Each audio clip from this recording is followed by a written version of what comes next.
There are 13 beginner tips every player should know about Solarpunk. Things you probably missed on your first days. So play probably and listen to the 13 tips I wish I knew when I started playing Solarpunk. Early on you should definitely build onto your crafting table and survival guide. If you put this onto the ground, then you can read into it. And I really can recommend to read like shortly through, because it's not that many informations, but really valuable ones. And then you will have definitely a way better game overall. On top you do have also alternative crafts on some of the objects, which means if you click on the other object here, you can make it. This is especially important on the wall signs because they are incredibly important and valuable. Also on the food side of life, you can actually get animal feed and then decide which material you need for making it, which also enhances your farming and animal food count by a lot. Early on, I can really recommend to build near your crafting table a really good storage system like I will show you now. First of all, we're building here one of the shelves, and then we can put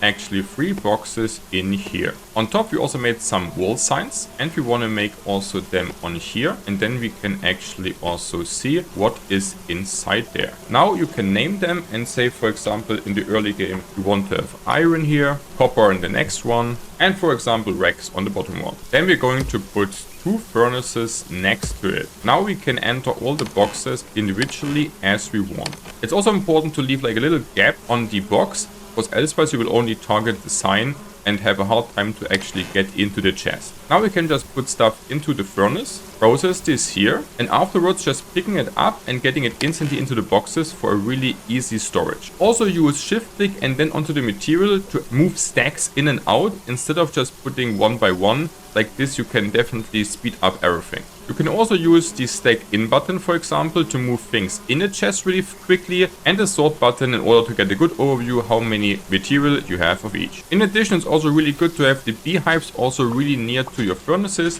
because then you can collect the bee wax really fast. Then going to the crafting table to make the wax out of it and go back to actually process things. And if you enjoyed the video, subscribe now to learn more about Solarpunk.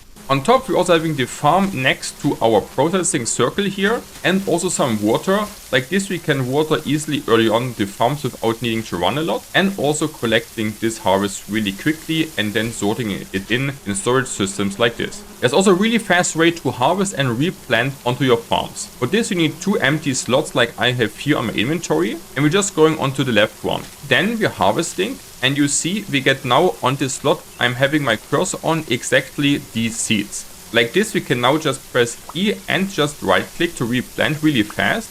And like this we can just go through the whole field and basically instantly harvest and replant. So you see it's really quick and one of the best ways you can do your farming in this game. I can also just recommend to leave the farmland and not buying ever the soil boxes, because you also can just build the house around your farm and don't need actually to remake it later. There are 2 really good foods in the game. The first one is berries, which is great for recovering hunger, and the second one is watermelon, which recovers a lot of thirst. On top you also can make an empty bottle, put some water in it, and then you can go back to your furnace and here processing this now into clean water, which you also can drink. This can be also really useful, because the longer you play the game, the less it will rain, and your rain collectors will at some point not be enough to get rid of all your thirst. With the airship you also can fly to other islands to collect really valuable ores, animals and new seeds. While going to other islands like this, you also can basically land wherever you want. The only thing you need to know is that you actually are just getting